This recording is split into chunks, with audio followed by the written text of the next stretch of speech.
Good morning. আমাদের দিনরাত্রির নতুন আরেকটি ভ্লগে আপনাদেরকে স্বাগত। আশা করি সকলে ভালোই আছেন। গত দিনের ব্লগ যেখানে শেষ করেছিলাম আজকে সেখান থেকেই শুরু করছি।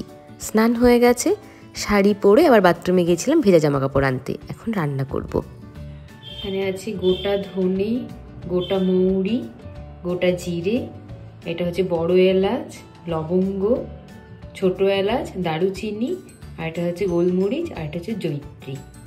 এই সমস্ত গোটা মশলাকে ড্রাই রোস্ট করে তারপরে ঠান্ডা করে গুঁড়িয়ে নেব। আপনারা আমার শর্ট ভিডিও দেখে মটর পনিরের রেসিপিটা জানতে চেয়েছেন। এখনও যেহেতু বাজারে সেভাবে মটরশুঁটি পাওয়া যাচ্ছে না আমাদের এখানে, তাই আমি আজকে মটর পনির বানাবো ফ্রোজেন মটরশুঁটি দিয়েই। মশলাটা গুঁড়ো করতে করতে আপনাদেরকে বলে দিই, আমি পনির নিয়েছি 400 গ্রাম মতন। আর পনিরটা এত ভালো যে একটু হালকা ভেজে নেওয়ার পরে গরম জলে চুবিয়ে রাখার প্রয়োজন নেই, এমনিই নরম, না হলে পুরো ভেঙে যাবে। যাই হোক, প্রথমে দিয়ে দিলাম প্যানে একটুখানি বাটার।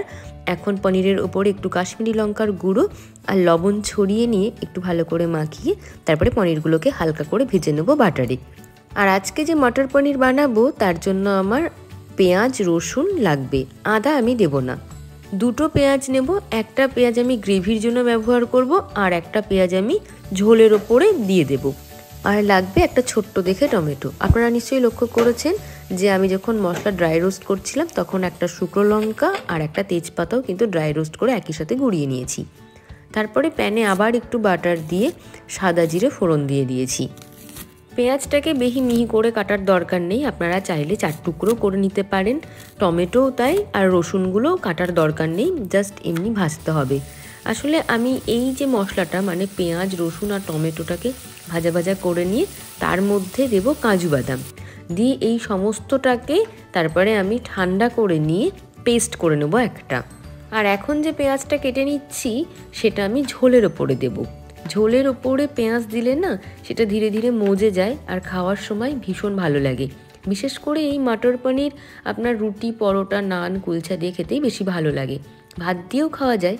আর এই দিকের তাওয়াতে কাসুরি মেথি ড্রাই রোস্ট করে নিচ্ছি আর দিয়ে দিয়েছি কাজু বাদাম। এবার এইগুলোকে নামিয়ে ঠান্ডা করে নেব। যেহেতু হাতে কম সময় আছে সেই জন্য আমি 3 টুকরো মতন বরফ নিয়ে নেব। এত জমে গেছে যে বরফগুলো আর বেরোচ্ছে না ট্রে থেকে। অনেকটা দেরি হয়ে গেছে, ঠান্ডা করতে গেলে আরও সময় চলে যাবে, তাই 3 টুকরো বরফ দিয়ে দিয়েছি আর দিয়ে দিলাম মশলাটা। এবার একটু সামান্য জল দিতে হবে, দিয়ে ভালো করে একটা স্মুথ পেস্ট তৈরি করে নিতে হবে। আপনাদেরকে বলে দিই যে কাজু বাদাম 7 থেকে 10টা মতন দিলেই হবে। আর কাজু বাদাম আগে থেকে ভিজিয়ে রাখার কোনো প্রয়োজন নেই, আপনারা যখন পেঁয়াজ রসুন ভাজবেন সেই সময় দিয়ে দিলেই হয়ে যাবে। দেখুন কি সুন্দর স্মুথ পেস্ট হয়ে গেছে। এবার এটাকে একটু নাড়াচাড়া করে তার মধ্যে ওই মিক্সি বাটি ধোয়া একটু জল দিয়ে দেব। তারপরে ভালো করে এই মশলাটাকে কষাতে হবে। একটু ভালো করে নাড়াচাড়া করে নিয়ে 1 চা চামচ কাশ্মীরি লঙ্কার গুঁড়ো, 1 চা চামচ হলুদ আর স্বাদ মতন লবণ দিয়ে, আর যে গুঁড়ো মশলাটা আমরা প্রথমে বানিয়েছিলাম গোটা মশলা ড্রাই রোস্ট করে, সেই মশলার গুঁড়োটা পুরোটা দিয়ে ভালো করে নাড়াচাড়া করে একটুখানি স্ট্যান্ডিং টাইম দিতে হবে। যখন মশলাটা কষে যাবে বা হাফ কষে আসবে তখন মটরশুঁটি দিয়ে তারপরে ভালো করে কষাতে হবে। মটরশুঁটি অ্যাড করার পর ভালো করে মশলা কষানোর পরে যখন দেখবেন ওপর দিয়ে তেল ছেড়ে দিয়েছে তখন আপনি পনিরগুলো দিয়ে দেবেন, ভাজা পনিরগুলো, আর ওপর দিয়ে কাঁচা পেঁয়াজ ছড়িয়ে আরও একটু গরম জল দিয়ে কিছুক্ষণ ঢেকে রাখতে হবে। আমি এই রান্নাটা করেছি 1.5 চামচ মাত্র বাটার দিয়ে, আপনারা চাইলে ঘি বা সাদা তেলেও করতে পারেন। যেহেতু বাটারের পরিমাণ খুবই কম দিয়েছি সেই জন্য যে প্রচুর তেল ওপর দিয়ে ভাসছে এমন নয়। আর এইখানে আমি অ্যাড করে দিলাম কাসুরি মেথি গুঁড়ো করে। আমার রান্না কিন্তু অলমোস্ট ডান।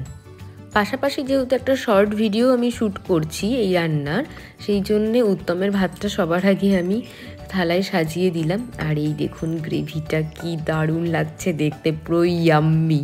রান্না করার পরে লবণ চেক করতে আমি একটু টেস্ট করেছিলাম, অসম্ভব সুন্দর হয়েছে খেতে। আপনারা অবশ্যই এটা বাড়িতে ট্রাই করবেন, তারপরে বলবেন যে প্রিয়াঙ্কি দুর্দান্ত একটা রেসিপি। অবশ্যই অবশ্যই কিন্তু এটা ট্রাই করবেন আর আমাকে কমেন্ট করে তারপরে জানাবেন। আজকের মেনুতে আছে মূলো দিয়ে ডাল, মটর পনিরের তরকারি, তার সাথে লাউ আর বড়ির ঘন্ট, আর তার সাথে মোচার তরকারি।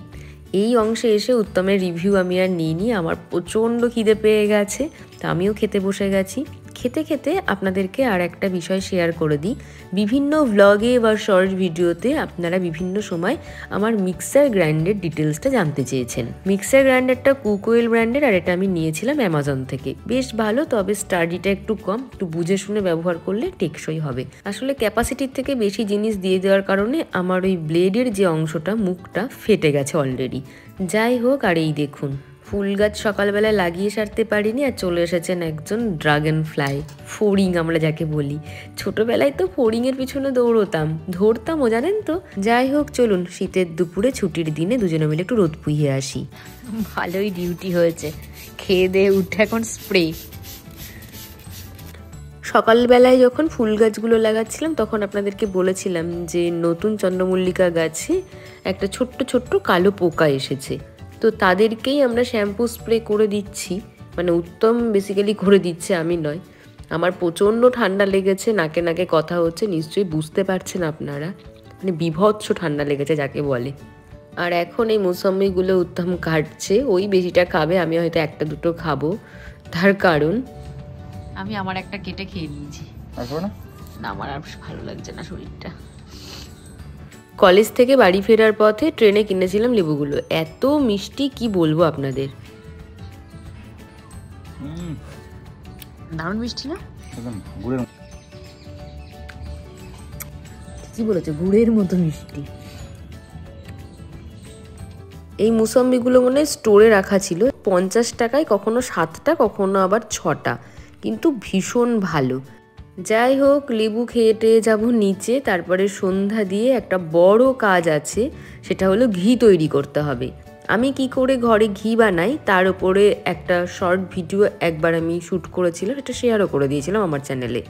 আজকে আপনাদেরকে ডিটেলসে বলে দেবো কি করে আমি ঘি বানাই, আর আপনাদেরকে প্রসেসটাও দেখিয়ে দেবো।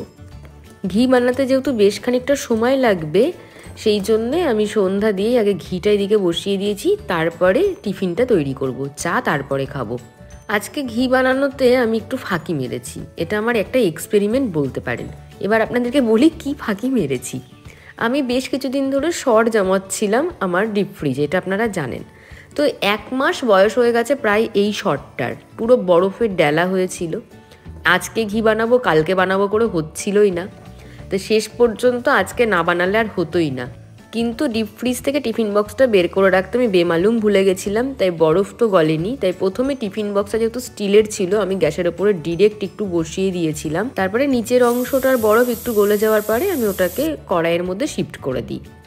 আসলে শর্টটাকে আমরা মিক্সি মেশিনে ভাঙিয়ে একটা মাখন তৈরি করে নিই আর ঘোলটাকে আলাদা করে নিই, কিন্তু আমি আজকে সেটা করিনি। আমি পুরো ডিরেক্ট এই শর্টটাকে, মানে 1 মাসের জমিয়ে রাখা শর্ট, এর মধ্যে রানিং শর্ট আর নেই, মানে এই টোটাল শর্টটার বয়সই আপনার 1 মাস, এই শর্টটাকে ডিরেক্ট আমি কড়াইয়ে দিয়ে দিয়েছি। ঠান্ডা লেগেছে, ভালোও লাগছে না, সকাল থেকে এত কাজকর্ম করেছি, এবার আমি সত্যিই টায়ার্ড। আর ওই যখন ওই মাখনটাকে আমি বার করি না শর্ট থেকে, তখন মিক্সিটা পুরো তেল তেল হয়ে যায়, বাটিগুলো সেই পরিষ্কার করতে অনেকটা কষ্ট হয়, যদি এগুলো উত্তম করে তবুও। যাই হোক, মানে এই পুরো শর্টটার বয়স তো 1 মাস, তো এই পুরো শর্টটাকে আমি ডিরেক্ট দিয়ে দিয়েছি কড়াইয়ে। তারপরে এই যে নাড়ছি নাড়তে নাড়তে আপনারা দেখলেন যে ঘি তৈরি হয়ে গেল, মানে আমাকে শর্টটাকে আর মিক্সি মেশিনে ঘুরিয়ে মাখনটাকে পৃথক করতে হয়নি। মানে এই জায়গাটাতেই আমি ফাঁকিটা দিয়েছি, আসল কাজ যেটা ছিল। তাতে করে কিন্তু আমার ঘি রেডি, মানে আমি অবাক হয়ে গেলাম। আর ঘি জাল দেওয়ার সময় আমি কিন্তু গ্যাসের ফ্লেমটাকে হাইয়ে রেখেছিলাম খুব কম সময়, ম্যাক্সিমাম সময় মিডিয়াম টু লো ছিল, লোই বেশিক্ষণ ছিল, যাতে করে ওই ছাকড়া যেটা বেরোয় আর কি, সেটা যেন পুরো পুড়ে না যায়। ওটা দিয়ে না চিনি দিয়ে মুড়ি মেখে খেতে খুব ভালো লাগে, তো ছোটোবেলায় খেতাম, তো উত্তম বলেছে ওইভাবে মুড়ি খাবে, সেই জন্য ওটাকে আমি পুড়তে দিইনি। আর যেহেতু এখন শীতকাল, তাই ঘিটাকে আমি ভীষণভাবে কড়া করে জালও দিইনি। যত আপনি একটু কম জাল দেওয়া ঘি খাবেন তত সেটা শরীরের জন্য ভালো, মানে স্বাস্থ্যকর এক কথায় বলা যেতে পারে। তবে কড়া পাকের ঘিয়ের টেস্ট অনেক বেশি। যাই হোক, আপনাদের সাথে এই ঘিয়ের কথা বলতে বলতে আমার সন্ধ্যের টিফিন রেডি। ছোলা ভিজিয়ে রেখেছিলাম, ছোলাটাকে বয়েল করে নিয়েছি, তার সাথে শসা, টমেটো, কাঁচা লঙ্কা কুচিয়ে নিয়েছি, আর একটু চাট মশলা, আর তার সাথে একটুখানি লবণ দিয়ে দিয়েছি, আর লেবুর রসও দিয়ে দিয়েছি, ওটা ওদিকে তৈরি। আর আমি যেহেতু ছোলা খেতে অত ভালো লাগে না আমার, আমি বাদাম খেতে পছন্দ করি, তাই আমি একটু বাদাম বানিয়ে নিয়েছি একইভাবে। বাদামটা একটু ড্রাই রোস্ট করে নিলাম, তাহলে বাদামটা একটু বেশি মুচমুচ করবে। বেশ কদিন ধরে বাদামটা এসে রয়েছে। আর দিয়ে দিলাম গোলমরিচের গুঁড়ো আর লবণ। আর কিছু আমি এর মধ্যে দেব না। আর একটু তিল দিয়ে দিয়েছি, আর সাথে নিয়ে নিয়েছি 2 কাপ গ্রিন টি দুজনের। চলুন, আমাদের সন্ধ্যার টিফিন তো তৈরি। আর এটা খাওয়ার পরে মনে হয় না খুব তাড়াতাড়ি খিদে পাবে। এখন ঘড়িতে বাজে আপনার 6টা। আমি যেহেতু 8টার মধ্যে খেয়ে নেওয়ার চেষ্টা করছি, মানে 7:30 তো এখন 8টাতে গিয়ে আবার ঠেকেছে। আর ছুটির দিনে না নিয়ম একটু ভঙ্গ হয়েই যায়। আজকে ভাবছি একটু ঘিয়ে ভাজা পরোটা বানাবো, যাতে মটর পনির দিয়ে খেতে ভালো লাগে। আর প্রথম ঘিটা বানালাম, মানে একদম নতুন ঘি। সেই কখন ঘি বসিয়েছি, তারপরে সন্ধ্যা দেওয়া, সন্ধ্যে টিফিন করা, সমস্ত কিছু হয়ে গেছে। এতক্ষণে আমার ঘি তৈরি হলো। আর এই দেখুন কি সুন্দর ঘি হয়েছে। আর ঘিয়ের রঙটা তো অসাধারণ, পুরো সোনালি রং একদম। ছাকড়াটাও দেখুন কিন্তু পুড়ে যায়নি। আর এই হলো আমার ঘি। এক টিফিন বক্স শর্ট জ্বালিয়ে আমি পেয়েছি প্রায় হাফ বোতলেরও বেশি ঘি। কি ভালো লাগছে না? যাই হোক, আজকের ব্লগটা এখানেই শেষ করছি। যদি ভালো লেগে থাকে তাহলে প্লিজ একটা লাইক করে দেবেন। আজ আসি।